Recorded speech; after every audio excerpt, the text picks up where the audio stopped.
Okay, here we are. This is lesson 8, number 8. So, lesson number 8, I want to talk about finger picks. So, it's about time that we maybe try to put on finger picks. So, finger picks are these metal things that you can put on your fingers. There's different brands that you can buy. Actually, it really does not matter that much what brand you buy. They're all good finger picks, but I will tell you a few features of some of them. Some of them are made out of stainless steel and they're very thin as well, and they're also flexible. You know, they're not too hard. And then there's the ones that are stainless steel. They're really brutally hard, and they can hardly to be. They're very hard to bend or to move or in any way. Now, they would last a long, long time. I mean, all stainless steel picks, for instance, you know, for that matter, would last a long time. But especially the thick ones, you know, I know people have been, you know, playing stainless steel, you know, finger picks, same pair, almost daily since 1985 or 1984. You know, National ones came out with a stainless steel pick, and they've gotten used to it. They like them. My problem always was that according to temperature, sometimes, you know, the fingers swell up a little bit, or you know, because of heat. And then also, if this is a little flexible, you know, like with regular nickel silver, like most picks, like Keezers used to be really good, or Nationals, you know, the older ones, or even the newer ones for that matter. But what I use is Hofmeier. But if they're a little bit flexible, you know, like that, then they are like a spring. They're like a spring, you know, that sort of hold on to your finger a little bit. The ones that are rigid, they are either sometimes too tight or too loose, and they don't sort of self-adjust because they have a little bit of a give. They're like a little bit of self-adjusting, you know, to different circumstances. Then what I do is I put the finger picks on and make sure that they round a little bit around my finger, you know. So if you can see that, they're a little bit around my finger.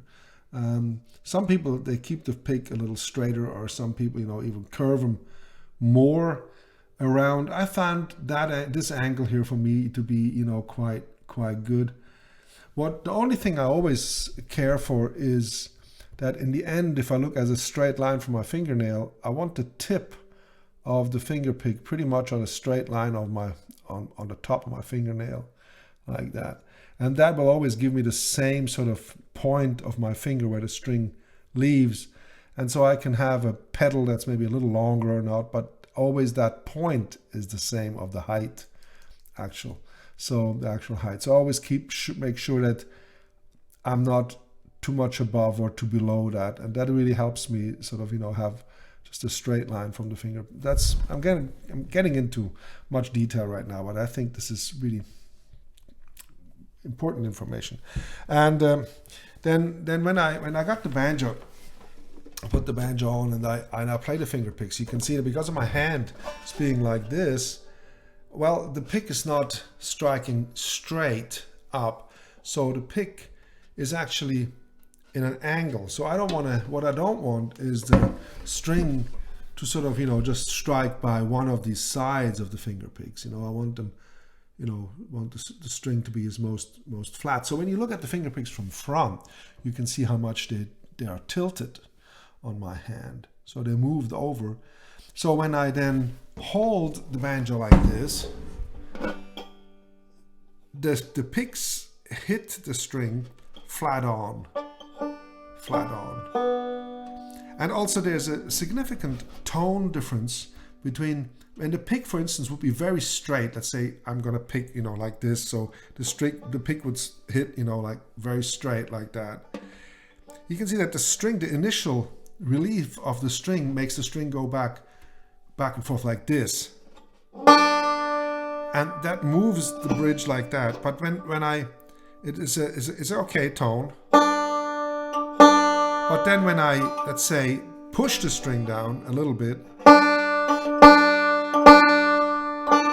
it sounds kind of thin, it sounds thicker. this sort of thin.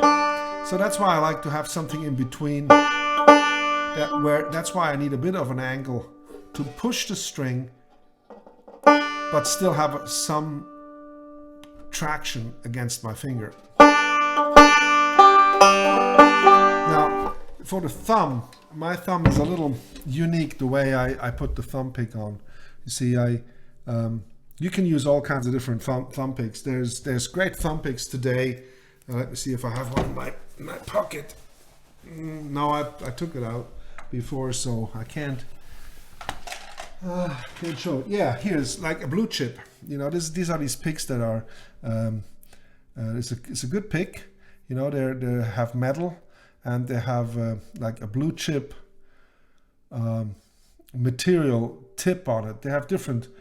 This is a Russ Carson, you know, type of style. It's a pointed pick.